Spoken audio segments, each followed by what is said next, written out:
नमस्कार संस्कृत के प्रिय विद्यार्थियों, आप सभी का बहुत बहुत स्वागत है मैग्नेट ब्रेन्स हिंदी मीडियम पर। मैं पंकज तिवारी आज आपके लिए लेकर के आए हैं एक नए पाठ को। नया पाठ कौन सा रहेगा? वांग मनः प्राण स्वरूपम। वांग मनः प्राण स्वरूपम का तात्पर्य आप लोग समझ रहे होंगे पाठ के शीर्षक से ही। ठीक, वांग का मतलब होता है वाणी और मन का मतलब होता है चित्त हमारा। ठीक, और प्राण स्वरूपम का मतलब होता है हमारी प्राण वायु, उसके स्वरूप। मतलब इन तीन चीजों के बारे में आज यहां चर्चा होने वाली है। तो बहुत ही हमारा रोमांचक कह सकते हैं, मनोरंजक कह सकते हैं, या आनंददायी क्षण कह सकते हैं कि आज हमें तीन चीजों के बारे में, तीन बहुत ही गूढ़ रहस्यों के बारे में आज जानकारी मिलेगी। तो ध्यान रखिएगा, ऐसे वांग मनः प्राण स्वरूपम नामक पाठ को हम लोग अच्छे से पढ़ेंगे, ध्यान रखिएगा।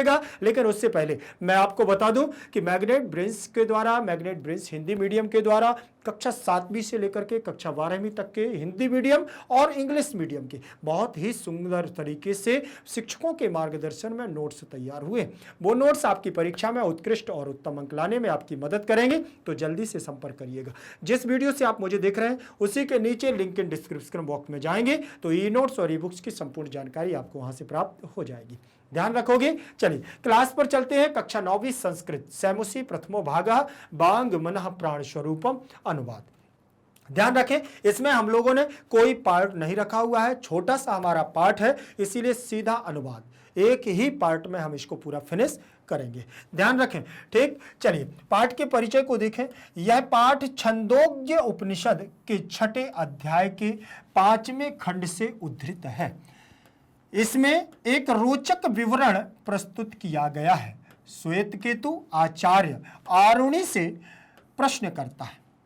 श्वेतकेतु आचार्य आरुणि से प्रश्न करता है कि मन क्या है। आचार्य उसे बताते हैं कि खाए गए अन्न का जो सर्वाधिक लघु अंश होता है वह मन है। श्वेतकेतु पुनः प्रश्न पूछता है कि प्राण क्या है।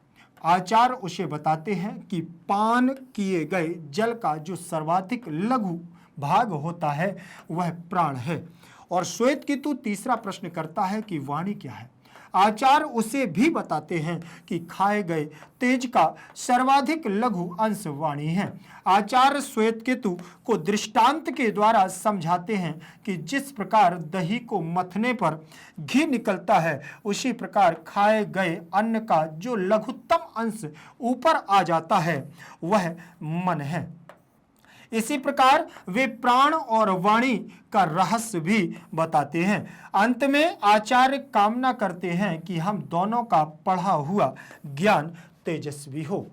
ध्यान रखें, इसमें साधारण तरीके से पूरा पाठ का परिचय दे दिया गया है कि एक आचार्य हैं और श्वेतकेतु अपने आचार्य आरुणि से बहुत सारे प्रश्नों को पूछता है और उन तीनों प्रश्नों के जवाब उनके गुरु आचार्य देते हैं और एक दृष्टांत के माध्यम से उसको हमें क्या कर देते हैं, समझाते हैं। देखिए पाठ का सार दिया हुआ है। पाठ का सार हम देखते हैं, इसमें क्या दिया हुआ है। प्रस्तुतोऽयं पाठः छंदोग्य उपनिषदः षष्ठाध्यायस्य पंचम खंडात समुद्धृतोस्ति। पाठ्यांशे मनोविषयकं प्राणविषयकं वाग्विषयकं च रोचक तथ्यं प्रकाशितम् अस्ति। अत्र उपनिषदि वर्णित गुह्यतत्त्वानां सारल्येन अवबोधार्थम् आरुणि श्वेतकेतुः संवाद माध्यमेन वांग मनः प्राणानां परिचर्चा कृतास्ति। ऋषि कुल परंपरायां ज्ञान प्राप्ते त्रीणि साधनानि सन्ति।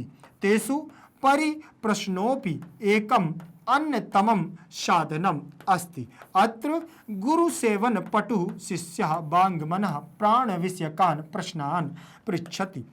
आचार्यश्च तेषां प्रश्नानां समाधानं करोति। ध्यान रखें, यहाँ पर ये पाठ का सार है। पूरे पाठ के सार से ये स्पष्ट हो जाता है कि पूरे पाठ में वर्णन क्या होने वाला है। पूरे वर्णन को छोटे रूप में, संक्षिप्त रूप में हमें प्रस्तुत करके दिखा दिया जाए, वह पाठ का क्या कहलाता है, सार कहलाता है। ध्यान रखें, तो यहाँ लिखा हुआ है प्रस्तुत पाठ। यह प्रस्तुत पाठ छंदोग्ध उपनिषद के 6ठम अध्याय, 6वें अध्याय के 5म खंड से समुद्धृतोस्ति लिया गया है।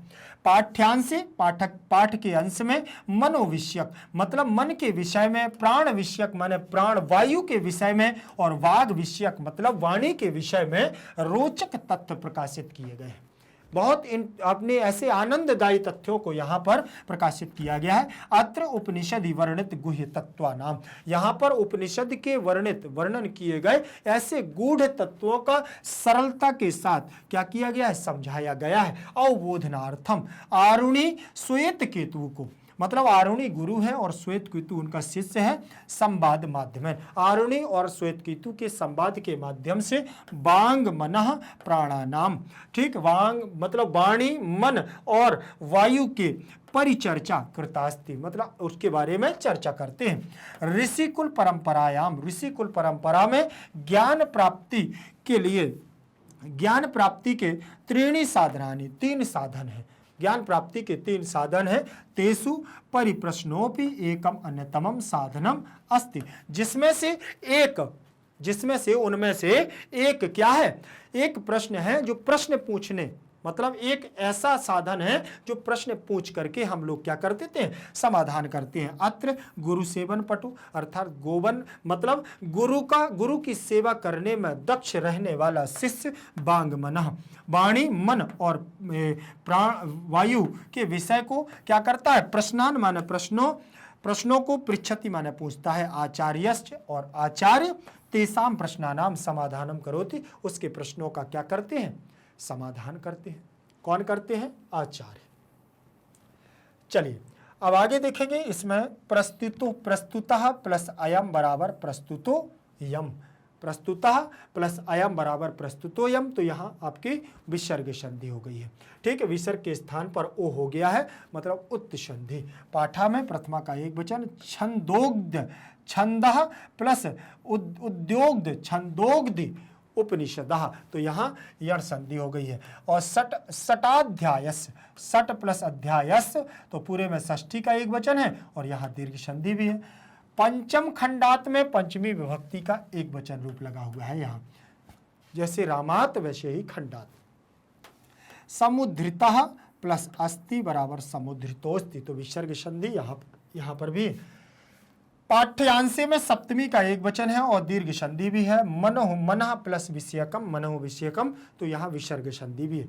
प्राण विषयकम और वाग विषयकम, बाग यहाँ पर वाणी से वाग बना हुआ है ना, तो वाग देवी वाणी के लिए कहा गया है। विषयकम प्लस चा, तो माँ को अनुनासिक संधि में परिवर्तित कर दिया। प्रकाशितम अस्ति स्तः सन्ति, अत्र माने यहाँ उपनिषदि और वर्णित गुह्य तत्वा नाम षष्ठी विभक्ति का बहुवचन दिया हुआ है। सारल्येन, तो यहाँ क्या लगा हुआ है, तृतीया का एक वचन। अवबोधनार्थम, अवबोध प्लस अर्थम बराबर अवबोधनार्थम, दीर्घ संधि। श्वेत केतु हो जाएगा, तो यहाँ पर श्वेत केतुवो, तो यहाँ पर आपका द्विवचनांत रूप लगा हुआ है षष्ठी का। संवाद माध्यम है, दोनों के संवाद के माध्यम से, तो तृतीय विभक्ति का एक वचन। वांगमनः प्राणानाम, षष्ठी विभक्ति का बहुवचन।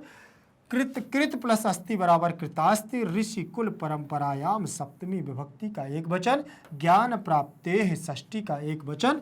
त्रीणि मान 3, साधनानि प्रथमा का बहुवचन। अस्ति स्तः सन्ति, तो यहाँ पर भी आपका क्या है, बहुवचनांत रूप लगा हुआ है। तेसु सप्तमी का बहुवचन। परिप्रश्नोपि, प्रश्न प्लस अपि, तो परिप्रश्नोपि दिया हुआ है, तो यहाँ पर आपका क्या दिया है, बहुवचना वो विसर्ग संधि। अन्यतमः साधनम अस्ति, अत्र अव्यय है। गुरु सेवन पटु में प्रथमा का एक वचन, शिष्या में प्रथमा का एक वचन। वांग मनः प्राण विषयकान में द्वितीय का बहुवचन, प्रश्नान में द्वितीय का बहुवचन। पृच्छति पृच्छतः पृच्छन्ति, तो यहाँ पर भी आपका लट लकार प्रथम पुरुष एक वचन का रूप दिया हुआ है। आचार्य में यहाँ विसर्ग संधि है। तेसाम में षष्ठी का बहुवचन रूप है। प्रश्नानाम में षष्ठी का बहुवचन। समाधानम करोति कुरतः कुर्वन्ति, तो यहाँ पर भी आपका लट लकार प्रथम पुरुष एक वचन का रूप है। ठीक, चलिए अब आगे देखेंगे। इसमें देखें आप सार अनुवाद देख लीजिए इसका। प्रस्तुत पाठ क्या दिया है? प्रस्तुत पाठ छंदोग्नि उपनिषद के 6 अध्याय के 5वें खंड से लिया गया है। यह पाठ मन, जीवन और वाणी के विषय में बारे में दिलचस्प तथा उजागर करता है। यहाँ उपनिषदों में वर्णित रहस्यमय तत्वों की सरल समझ के लिए अरुण और श्वेत केतु के संवाद के माध्यम से वाणी, मन और जीवन शक्ति की चर्चा की गई है। ऋषिकुल परंपरा में ज्ञान प्राप्ति के 3 साधन हैं। प्रश्न पूछना उन उपकरणों में से एक है। यहाँ गुरु की सेवा में कुशल शिष्य वाणी और मन के जीवन से संबंधित प्रश्न पूछता है और गुरु उन प्रश्नों का उत्तर देता है। गुरु क्या करता है? उन प्रश्नों का उत्तर देता है। आगे देखेंगे, चलिए आगे देखें। इसमें पहले नंबर का अब यहां पर संवाद चलेगा, इसीलिए जैसे मतलब अभिनय पात्र होते हैं, एक नाटक का संवाद का होता है, एक बोलता है फिर दूसरा बोलता है, एक बोलता है, जैसे कक्षाओं में होता है, क्लासों में, कि पहले गुरु बोलता है, फिर शिष्य बोलते हैं, फिर शिष्य प्रश्न करता है तो गुरु उसका उत्तर देता है। उसी प्रकार से यहाँ पर भी श्वेत केतु और जो शिष्य है और आरूढ़ी जो उसके गुरु हैं, तो इस प्रकार से उनमें संवाद चल रहा है। ध्यान रखें, श्वेत केतु क्या कहता है? भगवन श्वेत केतु रहम बंदे। देखिए, सबसे पहले श्वेत केतु कौन है? शिष्य है। वो कहता है भगवन मतलब भगवान, या ये कह सकते हैं गुरु, या आदरणीय शब्द है संस्कृत में भगवन। ठीक, भगवन श्वेत केतुर अहम, मैं श्वेत केतु हूं और वंदे, आपको प्रणाम करता हूं, वंदन करता हूं। आरुणी कहता है वत्स चिरंजीवी। वो कहते हैं वत्स मतलब पुत्र या शिष्य। ठीक, चिरंजीवी आशीर्वाद देते हैं कि दीर्घ आयु हो, लंबी आयु हो तुम्हारी, ऐसा आशीर्वाद देते हैं। तब श्वेत केतु, फिर श्वेत केतु पूछता है, क्या पूछता है? भगवन, फिर संबोधन करता है कि हे भगवन, हे गुरुवर, किंचित पृष्ठम इच्छामि, मतलब कुछ प्रश्न पूछना है, मतलब कुछ प्रश्न पूछना चाहता हूं, कुछ मेरी इच्छा है। ठीक, पृष्ठुम इच्छामि, कुछ पूछने की इच्छा है। ठीक, फिर यहां देखें आरुणी, तब आरुणी कहता है वत्स किम अद्य त्वया पृष्ठव्यम अस्ति, क्या वत्स मतलब पुत्र या शिष्य, किम माने क्या, अद्य माने आज, त्वया माने तुम्हारे द्वारा, पृष्ठव्यम अस्ति कुछ पूछना है, तुम्हारे द्वारा आज पूछने की कुछ इच्छा है क्या? तो श्वेत केतु कहता है भगवन ज्ञातुम इच्छामि यत किमेदम मनः, मैं जानना चाहता हूं भगवन, आप हे गुरुवर, ज्ञातुम माने मैं जानने के लिए, इच्छामि माने इच्छा रखता हूं, क्या, यत किमेदम मनः, ये मन क्या है, ये मन क्या है जो व्यक्ति के अंदर चलता है, ये मन क्या है, मन की गति क्या है, मन कैसे कार्य करता है, मतलब इतने सारे प्रश्न उसके अंदर चल रहे हैं। लेकिन उसने साधारण एक ही प्रश्न पूछा कि हे गुरुवर, हे भगवान, ये बतलाइए ये मन क्या है। ठीक है, यहां पर आरुणी क्या कहता है? वत्स पुत्र अतिशय अन्नस्य अतितस्य अन्नस्य यो अनिष्टम तन्मनः। अब उन्होंने कहा जब हम किसी चीज को अन्नस्य माने भोजन को, जब हम भोजन को करते हैं तो आसितस्यान्यस्य, मतलब जब हम भोजन करते हैं उस भोजन के पच जाने के बाद जो सबसे छोटा अंश होता है, अतिसत सबसे छोटा अन्नस्य, यो अनिष्टम तन्मनः, जो बिल्कुल छोटा रूप होता है, लघु अंश होता है, वही तन्मनः, वही मन कहलाता है, वो मन कहलाता है। श्वेत केतु कहता है कमचा प्राण कश्च प्राण, अर्थात प्राण क्या है, कह चा प्राण, कश्च लिखा ना तो कह चा प्राण, और ये प्राण क्या है, प्राण मतलब वायु, श्वास, ये क्या है? तो अब आरुणी कहते हैं पीता नाम अपाम यो अनिष्टम सह प्राण, जो हम क्या करते हैं, पीता नाम मतलब जो जल पीते हैं, जब हम जल दिन भर में जितना जल पीते हैं उस जल का एक छोटा सा लघु अंश, छोटे से छोटा अनिष्ट मतलब छोटा सा छोटा रूप जो होता है, सह प्राण, वह प्राण कहलाता है। वह क्या कहलाता है? वायु कहलाता है, प्राण वायु कहलाता है। अच्छा, फिर देखो श्वेत केतु क्या कहता है, भगवन का यम वाकः, हे गुरुवर, हे भगवान का यह, और यह वाक्य क्या है, वाणी क्या है, ये वाक्य क्या है जो हम लोग बोलते हैं, ये वाक्य क्या है, समझ में आया, वे वाणी क्या है। पहले यहाँ की थोड़ा व्याकरणात्मक टिप्पणी को देखते हैं, फिर आगे बढ़ते हैं। ठीक, श्वेत केतु यहां से देखें तो सम्य प्रथमा विभक्ति का एक वचन रूप लगा हुआ है, ध्यान रख ले हुए। चलिए, भगवन यहां संबोधन लगा है, यहां संबोधन, यहां संबोधन, यहां संबोधन, यहां संबोधन, यहां संबोधन और यहां संबोधन, सब जगह इतनी जितनी जगह मैंने आपको अंडरलाइन किया है ये संबोधन लगा हुआ है। कोई पूछे कि भगवन में कौन सी विभक्ति है तो आप कह सकते हो संबोधन, वत्स में कौन सी विभक्ति है तो संबोधन। आपसे पूछे कोई इनमें सब में कि कौन सी विभक्ति, आप संबोधन कह सकते हो। ठीक, फिर श्वेत केतु प्लस अहम, तो यहाँ विसर्ग संधि है। ठीक, विसर्ग के स्थान पर रा हो गया है और अहम का आ मिल गया है, इसके लिए इसलिए श्वेत केतु अहम, अहम माने मैं और श्वेत केतु माने श्वेत केतु, मैं श्वेत केतु, वंदे माने आपका वंदन करता हूँ, आपको प्रणाम करता हूँ, आपका वंदनीय हूँ। ठीक, आरुणी, तब आरुणी गुरु जी कहते हैं वत्स पुत्र चिरंजीवी, चिरंजीवी का मतलब आप समझ गए हैं, आशीर्वाद देते हैं। श्वेत केतु फिर यहाँ संबोधन करता है किंचित पृष्ठम इच्छामि, तो पृष्ठम अलग हो जाएगा, इच्छामि अलग हो जाएगा, तो इक्ष धातु से यहाँ पर ये इच्छामि उत्तम पुरुष एक वचन का रूप बना हुआ है, ध्यान रखें। इक्षति इक्षता इक्षन्ति, इक्षसि इक्षता इक्षत, इच्छामि इच्छावः इच्छामः, तो इच्छामि रूप उत्तम पुरुष एक वचन का रूप लगा हुआ है। आरुणि वत्स फिर संबोधन, किम प्लस अद्य, तो किम अद्य हो जाएगा, किम माने क्या और अद्य मतलब आज, ध्यान रखें। त्वया अहम माम मया और त्वम त्वाम त्वया, तो ये युष्मद का रूप लगा हुआ है, तृतीया विभक्ति एक वचन का रूप है त्वया, तुम्हारे द्वारा। पृष्ठव्यम अलग हो जाएगा, अस्ति अलग हो जाएगा, तो आ यहां मिल जाएगा, पृष्ठव्यम अस्ति। भगवन फिर संबोधन, ज्ञातुम में ज्ञा धातु है और तुमुन प्रत्यय लगा है, क्योंकि प्रकृति प्रत्यय आपका परीक्षा में पूछा जाता है, तो ज्ञा धातु है और तुमुन प्रत्यय है, ध्यान रखिएगा। तुमुन प्रत्यय है तो ये ज्ञा धातु आपकी प्रकृति हो जाएगी और ये आपका क्या है, प्रत्यय हो गया है, ये आपका प्रत्यय लगा हुआ है। ठीक, फिर यहाँ पर देखें इक्षामि, आपसे पूछेगा इसमें भी आपकी क्या है प्रकृति, तो आप पूछ सकते हो इसमें इक्ष धातु है, क्या है, इक्ष धातु या इस धातु, ध्यान रखना। तो यहाँ इक्षामि बनता है उत्तम पुरुष में। यत, यत अव्यय है, किम इदम, तो किम भी सर्वनाम है और इदम फिर यहाँ अव्यय लग गया है, मना प्रथमा का एक वचन। आरुणि वत्स संबोधन, अस्ति तस्य, अस्ति तस्य अलग हो जाएगा, अन्नस्य अलग हो जाएगा। पूरे में देखें तो यहाँ दीर्घ संधि भी है और षष्ठी विभक्ति का एक वचन रूप भी है।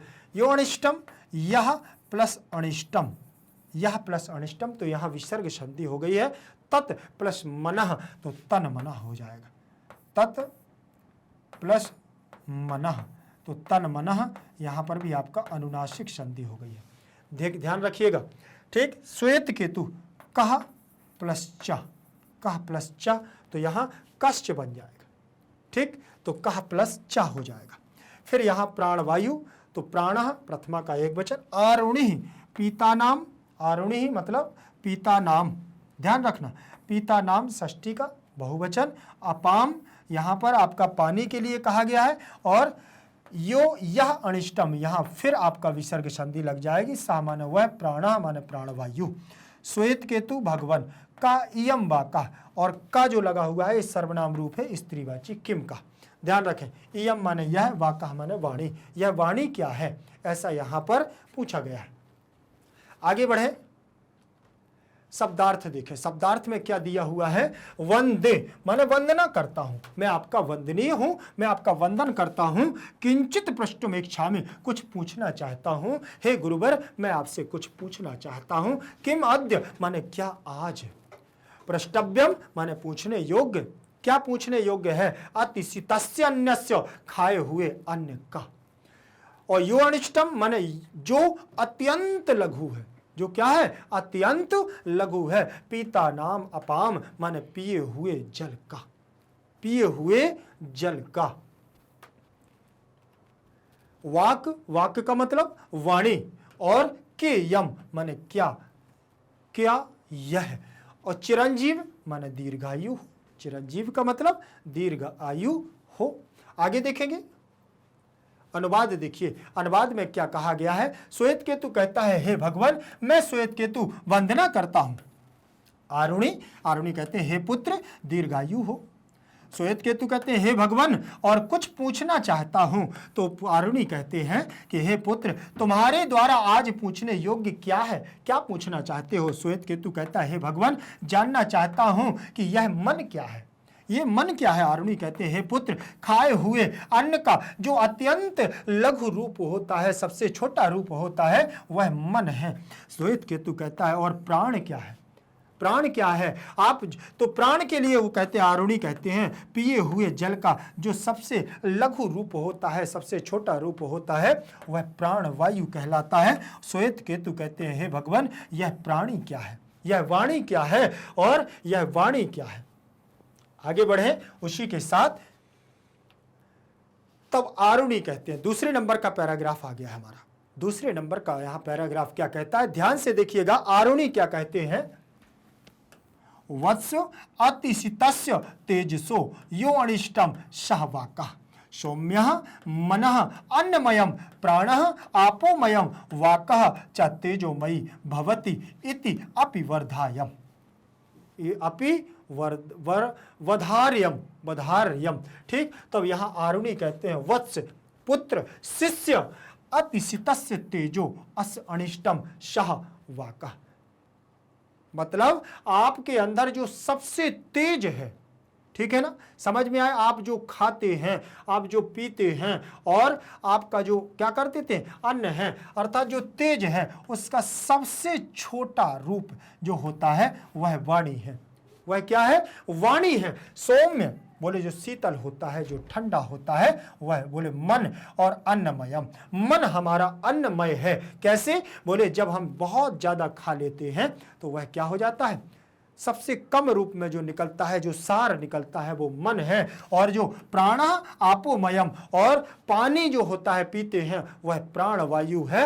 और वाक चा तेजोमयी, और वाणी जो होती है वो हमारा तेजमयी भवती इति, बोले यह भी वर्धायम, यह हमेशा क्या होता है, वर्धार्यम मन बढ़ता है।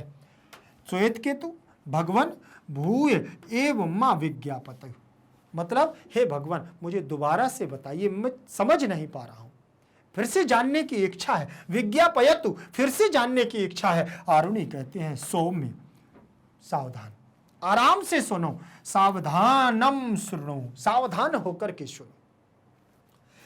मध्यमानस्य दधनः यो अणिमा शाह ऊर्ध्वम समुदीसति तत् शर्पी भवति।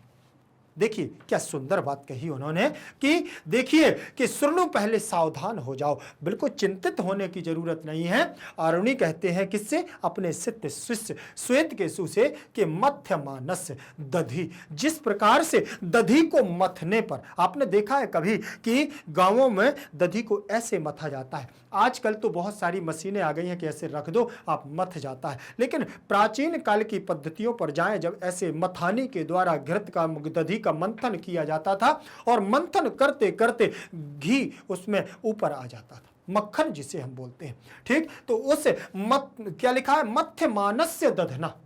ठीक, जब मथते हुए दधि से क्या होता है, यो अणिमा सा ऊर्ध्वम, उससे जो मक्खन के रूप में घी ऊपर आता था, समुदिशति तत्सर्पी भवति, वही उसका सार होता है। एक पूरे दधि से, दूध से दही बनता है, दही से मक्खन बनता है, और मक्खन से घी बनता है, तब एक छोटा सा अंश सार के रूप में आता है। वही जिस प्रकार से हम जो अन्न खाते हैं, खाते इतना है, लेकिन अंत में उससे निकला हुआ सार जो अंश मात्र होता है, वो मन होता है। आगे देखें श्वेत केतु क्या कहते हैं, फिर कहते हैं भगवन, हे गुरुवर, क्या कहते हैं, भवता घृतोत्पत्ति रहस्यम व्याख्यताम भूयो अपि श्रोतुमिच्छामि। वो कहते हैं भवता, आपसे मेरा पुनः एक बार निवेदन है कि घृतोत्पत्ति रहस्यम, घृत की उत्पत्ति कैसे होती है उसका रहस्य व्याख्याताम कुछ विवेचित करके, कुछ विश्लेषण करके बताइए कि हे गुरुवर भूयो अपि श्रोतुम इच्छामि, मेरी जानने की बहुत इच्छा है, मैं सुनना चाहता हूं, इच्छा रखता हूं। आरुणि कहते हैं एवमेव सौम्य, शांत हो जाओ, शांति से ठंडे दिमाग से अस्य मानस्य अन्नस्य यो अणिमः, बोले जिस प्रकार से हम खाए हुए अन्न से उसी प्रकार से अणिमा सा ऊर्ध्वम ऊपर आता है, समुदिशति तन मनोभवती, तब वह मन बनता है, अवगतम ना वा, अब जाने कि नहीं जाने, समझ में आया कि नहीं आया तुम ये बताओ। जिस प्रकार से दधी को मंथन करने पर वह धीरे धीरे समय लगने पर ऊपर आता है, उसी प्रकार से जब हम अन्न ग्रहण करते हैं तो उसका एक सूक्ष्मतम अंश जो होता है वो मन होता है। इसलिए कहते हैं ना कि जैसा खाओगे अन्न तो वैसा होगा मन, ध्यान रखें। इसीलिए हमें बहुत शालीनता के साथ और अच्छे अच्छे भोजन का सेवन करना चाहिए। यदि आप दूषित भोजन, तामसी भोजन का भक्षण करते हैं तो समझ लेना कि आपकी बुद्धि आलस्य से ग्रसित हो जाएगी, मन आपका आलस्य से ग्रसित हो जाएगा, आपको कार्य करने में मन नहीं लगेगा, आपको किसी प्रकार का काम करने में मन नहीं लगेगा, मन में विचार आपके बुरे आने लगेंगे। क्यों? क्योंकि आपका जो भक्षण हो रहा है, जो भोजन आप कर रहे हैं वो भी कहीं ना कहीं दूषित तो होगा, कहीं ना कहीं से अधर्म से आया होगा। इसीलिए हमें हमेशा सात्विक भोजन का सेवन करना चाहिए। यही उनके गुरु आरुणि श्वेत केतु को समझाना चाहते हैं कि जैसा होगा मन, जैसा खाओगे अन्न। ध्यान रखें, श्वेत केतु कहते हैं सम्यक अवगतम भगवन, सम्यक रूप, सम्यक प्रकार से, ठीक प्रकार से मैं जान चुका हूं भगवन। आगे बढ़ते हैं, लेकिन उससे पहले थोड़ा इसकी व्याकरणात्मक टिप्पणी पर चर्चा करेंगे, फिर आगे बढ़ते हैं। ध्यान रखें, ठीक। चलिए आगे देखें, आरुणि और वत्स, यहां पर इसमें देखें, इसमें सम्य प्रथमा का एक वचन है, जैसे पूर्वत इसके पहले पैराग्राफ में लगा हुआ था, और इसमें भी सम्य क्या है, पहले प्रथमा का है। यहां संबोधन, यहां संबोधन, यहां संबोधन, यहां संबोधन, यहां संबोधन, ठीक। और कहीं संबोधन है क्या? हाँ, यहां संबोधन लगा हुआ है सब जगह यहां, और सम्य अवगतम भगवन, यहां भी संबोधन, जहां मैंने अंडरलाइन किया है यहां सब जगह संबोधन लगा हुआ है। कोई पूछे एवमेव सौम्य तो संबोधन है, और सम्य अवगतम, सम्य अवगतम भगवन तो संबोधन है। ध्यान रखोगे। चलिए फिर यहां अति सत्य, अति असि तस्य में षष्ठी विभक्ति का एक वचन, तेजसा, यहां पर तेजस से तेजसा बहुवचनांत रूप है। यो अनिष्टा, तो यहां आपका विसर्ग संधि हो गई है, सा वाका, तो यहां प्रथमा का एक वचन, वाक माने वाणी। मनः, मन, अन्नमयम, अन्न से बनने वाला, प्राणमयम, आपोमयम, पानी वाला, और वाक वाणी, चा माने और, तेजोमयी माने तेजमय। भवति, भवता, भवंति, लट लकार प्रथम पुरुष एक वचन का रूप है। इति अपि वर्धा वधार्यम, तो यहां पर आपकी यण संधि इति प्लस अपि हो जाएगा, और अवधार्यम, तो ऐसे बनेगा। तो दोनों जगह यण संधि है यहां, तो इको यणचि सूत्र से ई के स्थान पर यण आदेश होकर के इत्य अपि वर्धायम बन जाएगा, अवधार्यम, ठीक। फिर श्वेत केतु, भगवन में आपका संबोधन लगा हुआ है, ध्यान रखोगे। भूय एव विज्ञान, विज्ञान ज्ञापयतु, ठीक। तो यहाँ तू ताम अंतु बनेगा, तो यहाँ क्या बना, पयतु पयताम पयंतु, तो समझ लेना यहाँ बी उपसर्ग है, ज्ञा धातु लगी हुई है। अहम माम में द्वितीय विभक्ति का क्या लगा है, एक वचन रूप लगा है। एव अव्यय है, भूया भू धातु से यहाँ भूय बनेगा। सावधान श्रृणु, फिर सावधान होकर के श्रृणु, तो श्रवणे धातु से यहाँ श्रृणु बना हुआ है सुनने के अर्थ में। और मध्य मानस में षष्ठी का एक वचन रूप दिया हुआ है, यो अणिमा, तो यहाँ प्लस अणिमा, अणिमा माने घृत होता है, घी होता है, ध्यान रखिएगा। दधना माने दही होता है, ठीक। और अणिमा जो है ना, अणिमा, तो ये घृत घी को कहा जाता है अणिमा संस्कृत में, देखो घृतम भी कहते हैं, ध्यान रखना, मक्खन को कहते हैं अणिमा।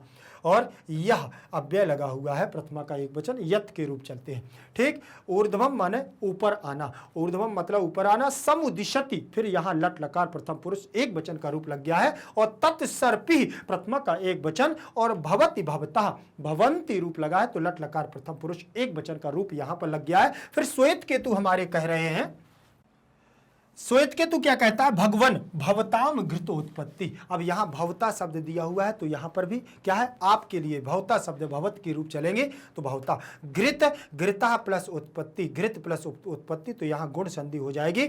और रहस्यम तो यहाँ द्वितीय विभक्ति। व्याख्यतम तो यहाँ पर भी आपका भूयः प्लस अपि तो यहाँ विसर्ग संधि हो जाएगी। भूयः प्लस अपि बराबर भूयोपि। ठीक, स्रोतम अलग हो जाएगा, इच्छामी अलग हो जाएगा। स्रोतम में श्रु धातु है, तुमुन प्रत्यय लग जाएगा और इच्छामी में यहाँ पर उत्तम पुरुष का रूप लग जाएगा। ध्यान रखोगे इस बात का। आरुणि एवं एव सौम्या अवश्य मानस्य षष्ठी विभक्ति का एक वचन और अन्यस्य में षष्ठी विभक्ति का एक वचन रूप है। और योनिमः फिर वही है, सा ऊर्ध्वम फिर वही। तत् प्लस मनः तो यहाँ पर भी आपका व्यंजन संधि है। भवति भवता भवंती ये भी आपका भू धातु। ना व विकल्प से भगवान संबोधन। ठीक, आगे बढ़ूं, इसके आप देखिएगा शब्दार्थों को। शब्दार्थ में क्या दिया हुआ है ध्यान से देखिएगा। अन्नमयम, अन्न से निर्मित। अन्नमयम का मतलब अन्न से निर्मित। आपोमयः, आपोमयः का मतलब जल में परिणत। तेजोमयः अग्नि का परिणाम भूत। और इति अप्यवर्धा अवर्धायम ऐसा भी समझने योग्य। विज्ञापयतु माने समझाइए। श्रृणु माने सुनो। ऊर्ध्वा माने ऊपर। ऊर्ध्वा का मतलब ऊपर। ध्यान रखोगे। समुदिशति माने उठता है। समुदिशति का मतलब उठता है। और शर्पी का मतलब घी, और शर्पी का मतलब घी। और भूयोपि मतलब एक बार और। अस्य मानस्य माने खाए जाते हुए का। घृतम माने घी। और सम्य अवगतम का मतलब भली प्रकार जान गया। सौम्य का मतलब हे भद्र अच्छे बालक। दधना मतलब दही के। दधना मतलब दही के। अनुवाद देखिएगा, अनुवाद में क्या कहा गया है यहाँ पर। आरुणि कहते हैं कि हे पुत्र, खाए हुए तेज से जो सूक्ष्मतम है वह वाणी है। हे भद्र अच्छे बालक, मन अन्नमय, प्राण जलमय और वाणी तेजोमय होती है, ऐसा समझने योग्य है। श्वेत केतु कहता है हे भगवान मुझे फिर से समझाइए, एक बार में अभी समझ में नहीं आया। कभी कभी आप लोग भी बोलने लगते हैं सर ये समझ में नहीं आया दोबारा से बता दो, तो ऐसा ही है। उसने भी कहा कि गुरुजी एक बार पुनः दोबारा से समझा दीजिए। आरुणि कह रहे हे भद्र बालक सावधान होकर के सुनो। मथे हुए दही का जो सूक्ष्म भाग है वह ऊपर उठता है, थोड़ा रुकता है, वह घी होता है। श्वेत केतु कहते हैं हे भगवान आपके द्वारा घी की उत्पत्ति का रहस्य बताया गया, मैं एक बार और सुनना चाहता हूं, एक बार पुनः बताइए। आरुणि कहता है इसी प्रकार हे सौम्य खाए हुए अन्न का जो सूक्ष्म तत्व होता है, सूक्ष्म सबसे सूक्ष्म तत्व होता है वह ऊपर उठता है, वह मन होता है। और जाने या नहीं, अब जाने हो कि नहीं जाने हो, तब वो कहते हैं हे भगवान भली प्रकार से जान गया हूं। नहीं जाने हो कि जाने, बबुआ जाने हो कि नहीं। ठीक, तो यहां पर भी वही है, गुरु और शिष्य के बीच में एक संवाद चल रहा है कि भैया जाने हो कि नहीं, आप भी बताओ समझ में आया है कि नहीं। तो फिर जल्दी से वीडियो को लाइक करो, शेयर करो, ध्यान रखिएगा। और क्यों शेयर करना जरूरी है भैया, वीडियो को लाइक करना जरूरी है, सबसे महत्वपूर्ण है। क्यों, इससे ये पता चलता है कि आप पढ़ रहे हो तो आपको समझ में आ रहा है। चले आगे बढ़ेंगे, तीसरे नंबर का पैराग्राफ। ठीक, फिर वहीं आगे बढ़ेंगे और आगे क्या कहते हैं।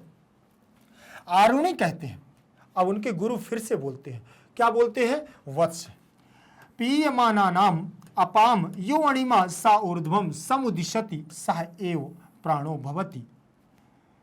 श्वेत केतु वत्स, देखिए आरुणि क्या कहते हैं कि वत्स अरे पुत्र, प्रियमाना नाम मतलब पिए गए, पिए गए, पीना क्या, पानी, पिए गए, अपाम माने पानी को, यो अणिमः अर्थात जो अणिमः एक छोटे अंश के रूप में, सह जो घी के रूप में, ऊर्ध्वम माने ऊपर आता अंश के रूप में, समुदिशति सह एव प्राणो भवति वही क्या कहलाता है, प्राण कहलाता है, वही प्राण वायु कहलाती है।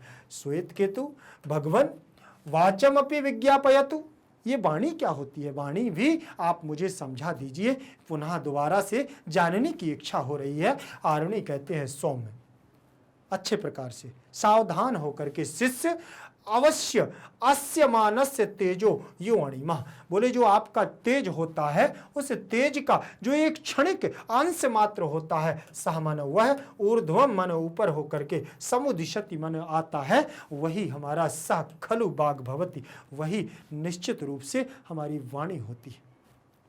वत्स पुत्र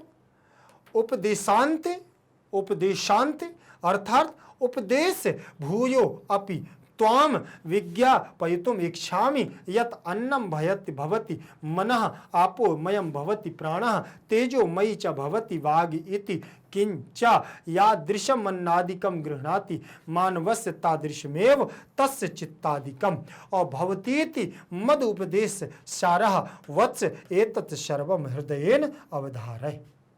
देखें यहां पर क्या बात कह दी उन्होंने, ठीक, उन्होंने कह दिया है कि वत्स उपदेशांते भूयोपि त्वम, ठीक, तुम पहले आराम से बैठ करके उसको क्या है समझो। त्वाम विज्ञापयतु, तुमको समझ में तुमको जानने की इच्छा है। यत अन्नमयम भवति, जो अन्न होता है वह मन होता है। अन्नमयम भवति सह मन, वह मन है। आपोमयम, और जो पानी होता है वह क्या होता है प्राण वायु, जो पीने योग्य होता है वह प्राण है। और तेजोमयी च भवति बागीति, जो तेजमय होता है, जो तेज के समान होता है वह क्या कहलाता है वाणी कहलाती है।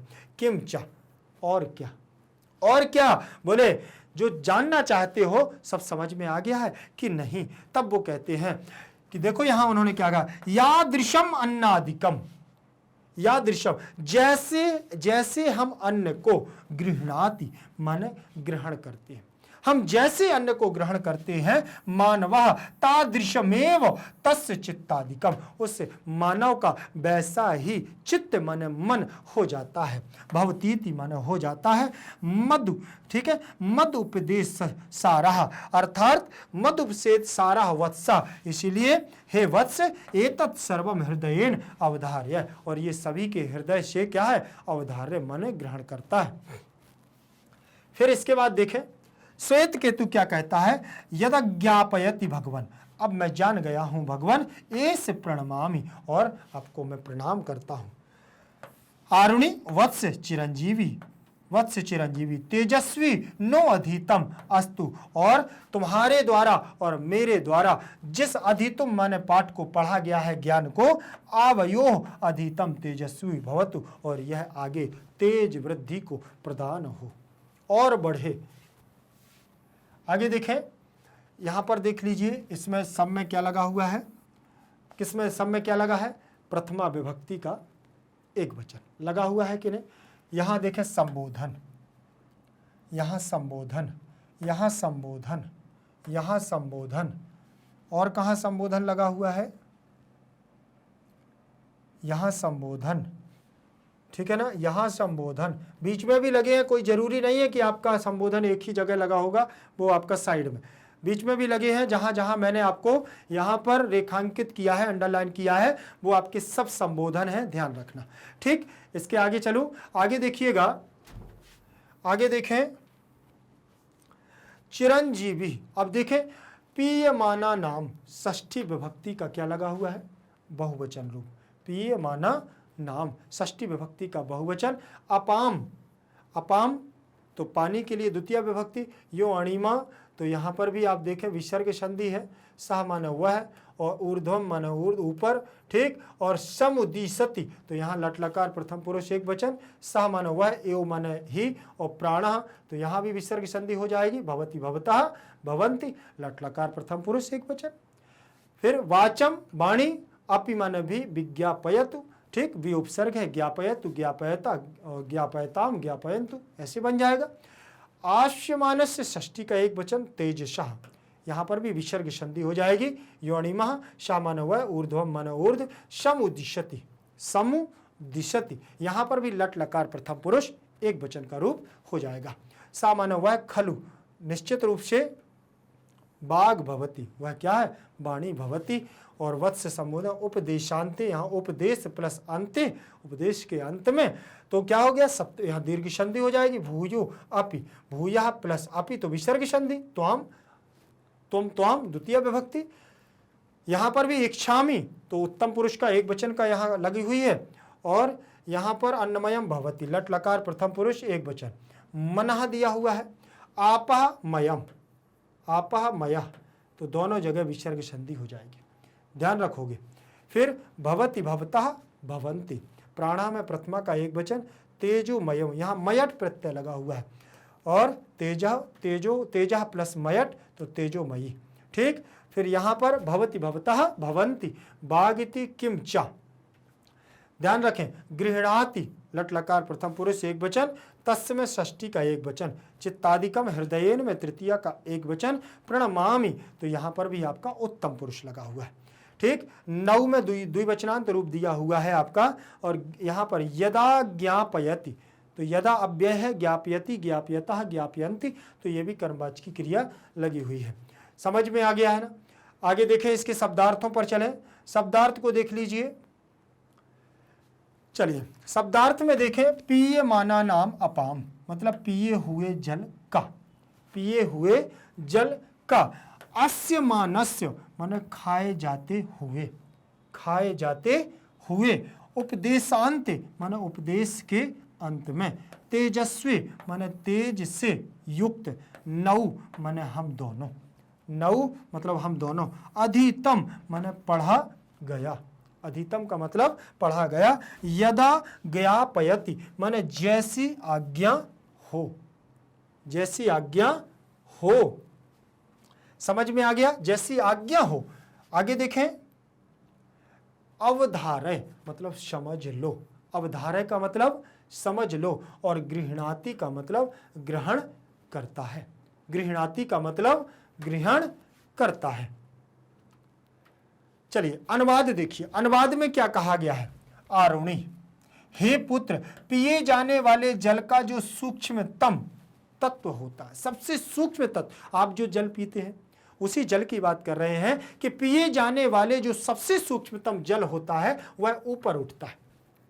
आप जो जल पीते हो, जब जल पीने के बाद जब वो जल ऊपर उठता है तो वह ही प्राण होता है, वह क्या कहलाता है, प्राण कहलाता है। और श्वेत केतु, हे भगवान, तब श्वेत केतु कहता है वाणी को भी समझाइए ना गुरुवर, वाणी को भी एक बार समझा दीजिए, ठीक। तो उन्होंने, आरुणि ने कहा, हे सौम्य, हे सौम्य, खाए हुए तेज से, मतलब जो हम भोजन करते हैं ना, उससे जो हमारे अंदर ऊर्जा आती है, क्या आती है, ऊर्जा आती है, वही तो तेज है। खाए हुए तेज से जो सूक्ष्म तत्व ऊपर उठता है, उस तेज का सूक्ष्म तत्व, सबसे सूक्ष्म तत्व जो ऊपर उठता है वह निश्चय ही वाणी है। वह क्या है, निश्चय ही वाणी है। हम वाणी को बोलते हैं, हमारे अंदर जो तेज आता है वो भी हम क्या है, खाए हुए अन्न से आता है। हे पुत्र, उपदेश के अंत में एक बार और तुम्हें बताना चाहता हूं। एक बार उपदेश पूरा सब कुछ बता देने के बाद गुरु फिर कहते हैं कि जिस प्रकार मैं आपसे कहता हूं कि मैं आपको बता दे रहा हूं, तो उसी प्रकार से लास्ट में जाते जाते गुरुवर फिर कहते हैं कि एक बार मैं फिर को तुमको बताना चाहता हूं। अन्नमय मन होता है। अन्नमय क्या कहलाता है, आप लोग भी कमेंट में बताइएगा कि अन्नमय क्या होता है। जल्दी से कमेंट में, वीडियो को लाइक करते जाओ, शेयर करते जाओ, जल्दी से बताओ। अन्नमय मन होता है, और जलमय प्राण होता है, जो हम श्वास लेते ना वो प्राण होता है। और क्या, तेजोमय वाणी होती है। तेजोमय क्या होती है, जल्दी से आप लोग कमेंट सेक्शन में दीजिए। और क्या, मनुष्य जैसा अन्न आदि ग्रहण करता है। आप लोग कैसा खाते हैं जरा मुझे भी बताइएगा, ठीक। और अगर आप सात्विक भोजन करते हैं तो हमेशा आपका मन सात्विक रहेगा, अच्छा रहेगा, तंदुरुस्त रहेगा, आलस्य रहित रहेगा, और पढ़ने में मन लगेगा। तामसी भोजन को ग्रहण नहीं करना है, नहीं करना है, नहीं करना। ध्यान रखिएगा। देखिए उन्होंने कहा अन्न आदि ग्रहण करता है जैसा मनुष्य, वैसा ही उसका चित्त आदि हो जाता है, होता है। ऐसा मेरे उपदेश का सार है, ऐसा मेरे द्वारा जो उपदेश है वह सार है। हे पुत्र, यह सब हृदय से ग्रहण करो और समझ लो। आज यह निश्चित कर लो कि हमें बिल्कुल बहुत अच्छे तरीके से जैसा हम करेंगे, क्योंकि यहाँ पूरा पाठ दिया गया है वांग मनः प्राण स्वरूपम। पूरे पाठ का यही सार है कि वाणी, मन और प्राण वायु, इन तीनों से प्रश्न पूछता है एक शिष्य अपने गुरु से। ध्यान रखें। तो समझ में आ गया है ना आपको। यहां पर आपको अगर इस पाठ में मैं आपको बता दूं कि जीवन की, जैसा हम लोग ऐसा कहते हैं, अभी मैंने बताया भी है आपको कि जैसा खाओगे भोजन अन्न वैसा होगा मन। ध्यान रखो, जैसा करोगी, जैसी करोगी संगत वैसा बनेगा हमारा क्या, हमारी रंगत। जैसी हम करेंगे संगत, संगत का मतलब संगति, अर्थात हम जैसे लोगों के साथ में रहते हैं वैसा ही लोग हमारा व्यवहार समझने लगते हैं, वैसे ही हमारी रंगत समझने लगते हैं, हमारी मान प्रतिष्ठा वैसी ही बन जाती है। हम जैसे व्यक्तियों का क्या करते हैं, संगत करें, अच्छे व्यक्तियों की संगत करते हैं, अच्छे मित्रों की संगत करते हैं, लोग अच्छी नजर से देखते हैं। बुरे मित्रों की और बुरे दुष्ट व्यक्तियों की संगत करते हैं, लोग हमें दुष्टता की नजरों से देखते हैं। इसीलिए हमारे जीवन में खाने पीने, रहने, ओढ़ने, चलने फिरने का बड़ा महत्व होता है। तो आप लोग भी सावधानी से अपने कार्य को आगे करें, पढ़ते रहिएगा मस्ती के साथ। ध्यान रखें, आगे बढ़ेंगे हम लोग। श्वेत केतु क्या कहता है, हे भगवान जैसी आज्ञा। श्वेत केतु कहता है, हे भगवान जैसी आज्ञा, यह प्रणाम करता हूं, मैं आपको प्रणाम करता हूं। क्योंकि उन्होंने पूरा दोबारा से समझा दिया जैसे मैं आपसे कह रहा हूं। तो वो कहते हैं कि हे भगवान जैसी आपकी आज्ञा, मैं प्रणाम करता हूं। आरुणी कहते हैं, हे पुत्र दीर्घायु हो, तुम दीर्घायु हो, तेजस्वी हो, हम दोनों द्वारा पढ़ा गया, हम दोनों के द्वारा पढ़ा गया तेजस्वी हो। जो हमने ज्ञान को पढ़ा वो हमारा ज्ञान क्या हो, तेजस्वी हो, तेज बुद्धि और बुद्धि के बल का निधान हो। तो हे बुद्धि के देवता हमें अच्छी बुद्धि देना, हे सरस्वती माता ज्ञान देना, मेरे सभी जितने भी प्रिय शिष्य हैं सभी को ज्ञान देना। और बांग मनः प्राण स्वरूपम को यहां हम लोग समाप्त कर देते हैं। कितना सुंदर पाठ था, ध्यान रखें, अच्छे से पढ़िएगा, बहुत आनंददायी पाठ है। आप किसी भी माध्यम से हैं बिल्कुल भी आपको निश्चिंत होकर के पढ़ना है, क्योंकि भारत का एकमात्र ऐसा प्लेटफॉर्म जो आप लोगों को 100% फ्री एजुकेशन दे रहा है। 100% फ्री एजुकेशन का मतलब ही है निःशुल्क शिक्षा, अर्थात जी हाँ निःशुल्क शिक्षा, आपसे कोई रुपया पैसा नहीं लिया जाता है।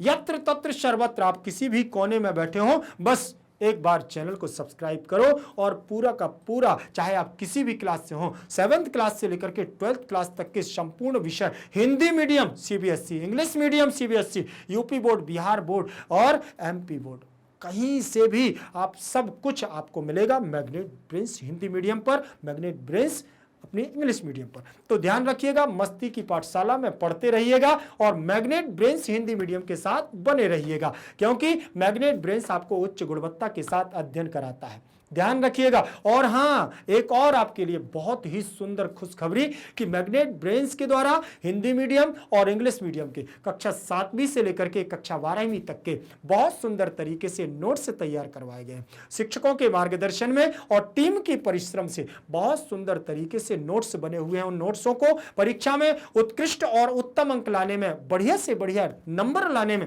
आपकी मदद करेंगे। क्यों? क्योंकि क्लास और क्लास के साथ कंटेंट आपके पास होगा नोट्स के माध्यम से। तो जल्दी से संपर्क करिएगा। आपको कहां जाना है, नीचे लिंक इन डिस्क्रिप्शन बॉक्स में ई नोट्स और ई बुक्स की संपूर्ण जानकारी वहां से प्राप्त हो जाएगी। फिर मिलेंगे। जयतु संस्कृतम, जयतु भारतम।